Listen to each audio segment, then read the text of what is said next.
Welcome to Study Hall, where we take those deep dives, And today we're going to be looking at this executive order, protecting children from chemical and surgical mutilation. Strong words, right? Yeah, no kidding. Definitely a lot to unpack here. Yeah. So we're going to break it down, look at both sides, and see what the potential consequences might be. What do you think? Have you heard about this? Yeah, it's everywhere for sure. I bet. So let's get right into it. What exactly does this order do? So the biggest thing right away is that it bans federal funding for gender-affirming care for minors. Okay, so that would be things like puberty blockers, hormone therapy, that sort of thing. Exactly. Yeah. But it actually goes even further. It tells federal agencies to stop using the standards of care from the World Professional Association for Transgender Health. WPPATH. Right, WPPATH.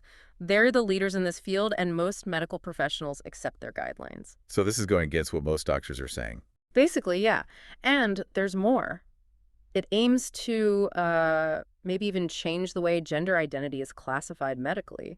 And then it restricts insurance coverage for these treatments. Wow. And it even encourages legal action against providers who offer this type of care. It's pretty wide-reaching. Definitely is. One thing that stuck out to me was the language, like using chemical and surgical mutilation instead of gender-affirming care. Seems intentional, right? Oh, absolutely. Yeah. The words they chose are very loaded.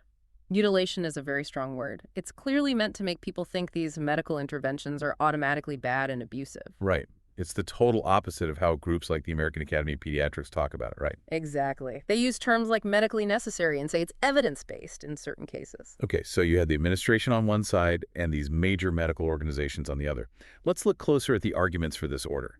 What are the main points they make to justify these actions? Well, one big argument is that these medical interventions are permanent and can cause lifelong medical complications, which leads to regret in countless children. It also stresses parental rights, saying parents should have final say over their kids' health care, especially for these kinds of treatment. Okay, I can see that. Yeah. But there's a lot of pushback against this order, right?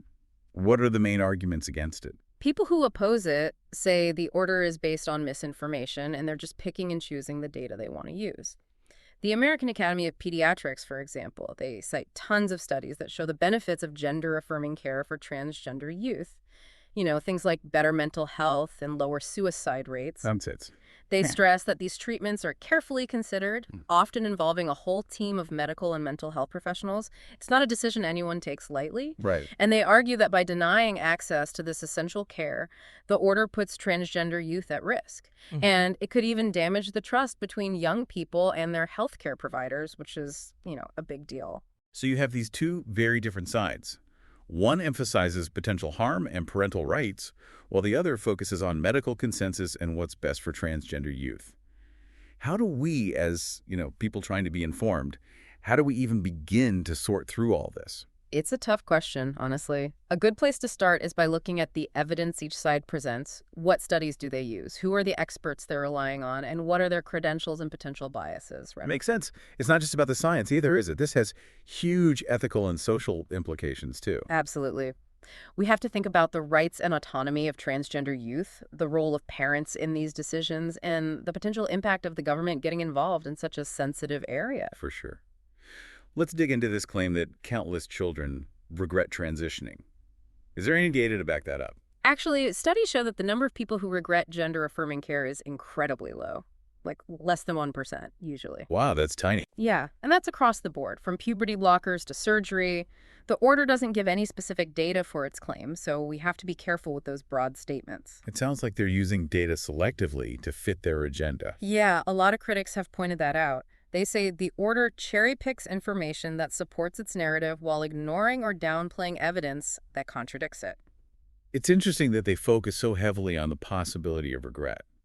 Why do you think that is? I think it's a powerful way to get people's attention. The idea of a child making a decision they can't take back and then regretting it is very emotional. It plays on parents' fears and anxieties, making it a convincing argument for people who are already skeptical of gender-affirming care. So we're starting to see how the language and framing in this order shape the whole debate. But what about the actual content? Let's break down some of the specific parts of the order and their potential consequences. One that really stands out is the directive to stop relying on WPPATH standards of care. What does that mean in practice? Well, WPATH has developed really comprehensive guidelines for assessing and treating gender dysphoria. These guidelines are based on evidence, and they're accepted by medical professionals all over the world. They provide a framework for making decisions about care on a case-by-case basis, considering each patient's unique needs. So by rejecting WPATH guidelines, the order is basically ignoring a lot of scientific and medical expertise. Exactly, and that raises some serious questions. How will federal agencies decide what's appropriate care for transgender youth without these established standards? What criteria will they use instead? Yeah, that's a good question. What are the practical implications of not following these standards? Like, what could this mean for a transgender youth who needs care? Okay, imagine you're a teenager. You're experiencing gender dysphoria. You've been struggling, feeling like you're in the wrong body. Finally, you find the courage to talk to your parents, a doctor, maybe a therapist. They listen, they understand, and they suggest you explore gender-affirming care. But now, with this order, getting that care is much harder. Because the federal funding is gone. Right. Many families rely on federal programs like Medicaid to cover the costs of healthcare, including gender-affirming treatments. Without that funding, those treatments could become way too expensive for a lot of families. And it's not just the financial burden either. There's the emotional impact of having your identity and healthcare needs questioned and potentially denied by the government. Absolutely. This order sends a message to transgender youth that they're invisible, their identities don't matter, and their healthcare needs are not a priority. Hmm. That can be devastating for their mental health and well-being. This brings up a big question. What role should the government have in personal healthcare decisions, especially for something as sensitive and complex as gender identity? That's the heart of it, isn't it? Where do we draw the line between parental rights, individual autonomy, and government oversight? This order is forcing us to face these questions head on. And it's not just a theoretical debate. It's having real-world consequences for transgender youth and their families right now. That's why it's so important to understand all sides of this issue, to consider different perspectives, and to advocate for policies that protect the rights and well-being of all young people, no matter their gender identity. We'll dig deeper into this complex and controversial executive order in the next part of our deep dive, so stay tuned. So we've been talking about how this could impact people getting care, but let's zoom out a bit and think about the legal side of things. This order could actually set some big precedents, and not just for transgender healthcare. What do you mean, what kind of precedents? Well, if it holds up in court, it could open the door for more government interference in other healthcare areas, especially ones that are, seen as controversial or ethically tricky. So it's not just about transgender rights then, it's about a potential shift in who gets to make healthcare decisions, individuals, doctors, or the government. Exactly. It raises concerns about the government stepping in and dictating medical practice based on, ideology instead of what scientists and doctors agree on. Think about the implications for things like reproductive rights, end-of-life care, even access to certain medications. Decisions that patients and their doctors make now could be up for grabs. That's kind of scary, honestly. It feels like the consequences of this order could be much bigger than anyone intended. But let's bring it back to the people affected for a minute. We talked about the potential harm to transgender youth. But what about their families? They must be feeling so lost and scared right now. Absolutely. Parents of transgender youth are usually incredibly protective and supportive, They fight for their kids and try to navigate a healthcare system that can be really confusing.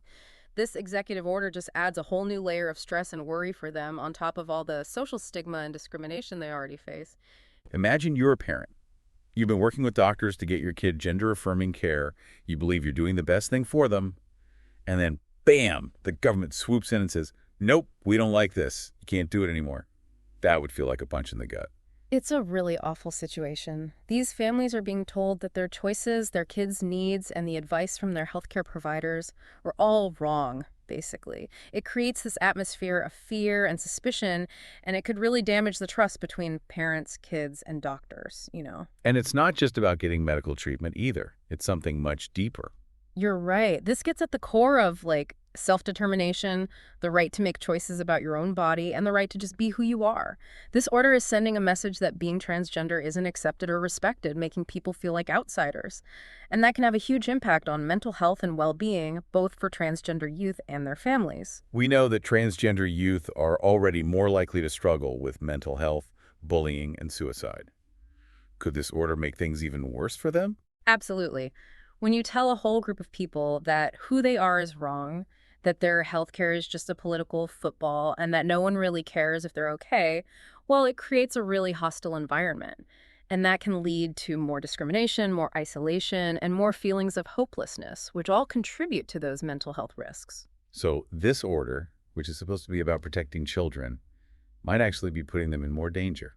It's kind of a paradox, right? The very act of trying to protect someone from something you see as harmful might end up hurting them in the process. It's a complicated issue, for sure. And it feels like there's a real disconnect between what the order is trying to do and what might actually happen because of it. That's often the case with policies that are based on ideology instead of, real evidence and research. The unintended consequences often end up being worse than whatever problem they were trying to solve in the first place. This order has really gotten people fired up on both sides. It's almost like two completely different conversations are happening at the same time, with no one really listening to each other. Yeah, that's a good point. It just shows how hard it is to have these nuanced, productive conversations about difficult topics when everyone's so divided. It's easy to get caught up in all the arguing and forget about the real people whose lives are being affected by these policies. We've talked a lot about the potential downsides of this order. Are there any possible good outcomes? Well, some people truly believe this order is necessary to protect children. They might argue that it's preventing kids from making irreversible decisions they'll regret later, or that it's upholding traditional values and beliefs. I can see where they're coming from, especially if they're genuinely worried about kids. But it seems like those concerns are misplaced, given that the data shows regret is incredibly rare, and gender-affirming care can literally save lives for many transgender youth. You're right, but it's still important to try to understand those viewpoints, even if we don't agree. Trying to see where they're coming from can help us bridge the gap and maybe find some common ground for a real conversation. Maybe, just maybe, this whole mess, as bad as it is, could actually lead to more people understanding these issues and having more compassion. So even though this order seems like a step backward for transgender rights, it could, in a weird way, push people to learn more and be more understanding. That's the hope, at least. Ideally, this could lead to more awareness, education, and empathy. But for that to happen, we all need to be willing to talk about this in a thoughtful and respectful way, recognizing that everyone involved is a human being with real feelings and experiences. So we've talked about the specifics of this order, how it might impact individuals and families and legal stuff, but I want to shift gears a bit and think about the ripple effects in other areas, like scientific research. This order could really mess things up for scientists studying this field. Oh yeah, big time. By basically tossing out WP Path's guidance and calling for a review of how we classify things medically, it could totally shut down research on transgender health. It almost feels like they're trying to control what science is allowed to say on this issue. What could that mean in the long run? Well, think about it. You're a scientist studying gender identity, maybe looking at how effective different treatments are or what causes gender dysphoria in the first place. Then all of a sudden, your research is labeled as politically dangerous, you can't get funding, and people start saying your work is bogus. That would make a lot of researchers just give up, right? So we could lose out on valuable discoveries and end up delaying new and better treatments for transgender people. Exactly. The order disregards what most medical experts agree on and tries to redefine gender identity based on a very specific agenda, which could totally derail our understanding of this complex topic. Science needs open exploration, good research methods, and the freedom to look at things from different angles. This order throws a wrench in all of that. You mentioned the legal side of things earlier. What are some specific areas we should be worried about? One thing to watch is whether this order encourages other attempts to restrict different types of healthcare. If the government can interfere with decisions about gender-affirming care, what's stopping them from meddling in other areas they think are morally or ethically wrong? You're talking about things like abortion, end-of-life care, maybe even access to certain medications. Exactly. It's the underlying idea here that's so troubling. This order sets a precedent for the government to step in and tell doctors what to do based on politics, not science, or what medical experts think is best. And that could really damage the relationship between doctors and patients, making people distrust their doctors and taking away their ability to make choices about their own health. It's a slippery slope, and it could have a huge impact on individual freedoms and access to healthcare. And it goes beyond specific treatments. This order sends a message about who matters in our society and who gets ignored.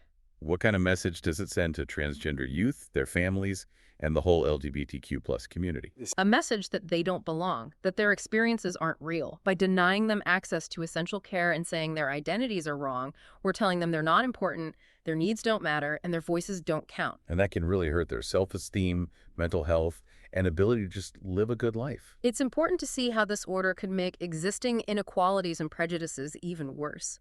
The language they use, with terms like mutilation and junk science, is already being used to justify discrimination and violence against transgender people. It's really disturbing. It's a reminder that even in a society that claims to value freedom and equality, some groups are still targets of hate and oppression. It's really disheartening. That's why it's so important to fight back against this order and the dangerous ideas behind it. Yeah. We have to support policies that protect everyone, no matter their gender identity or any other difference. This executive order makes us think about some really big questions. What role should the government play? What is science really about? What kind of society do we want to live in? It's a wake-up call for us to talk about these things, challenge injustice, and work towards a world that's fairer and more inclusive for everybody. As we try to understand all of this, it's crucial to remember that behind all the policy debates and legal stuff, there are real people whose lives are being turned upside down. Transgender youth, their families, the whole LGBTQ+ community, they deserve our compassion, our support, and our commitment to fighting for justice and equality. Let's use this as a chance to learn, to grow, and to create a better future for all of us. Thanks for joining us for this deep dive into such a complex and important topic. We hope you'll keep learning about this, talking about it, and speaking up for the kind of world you want to see.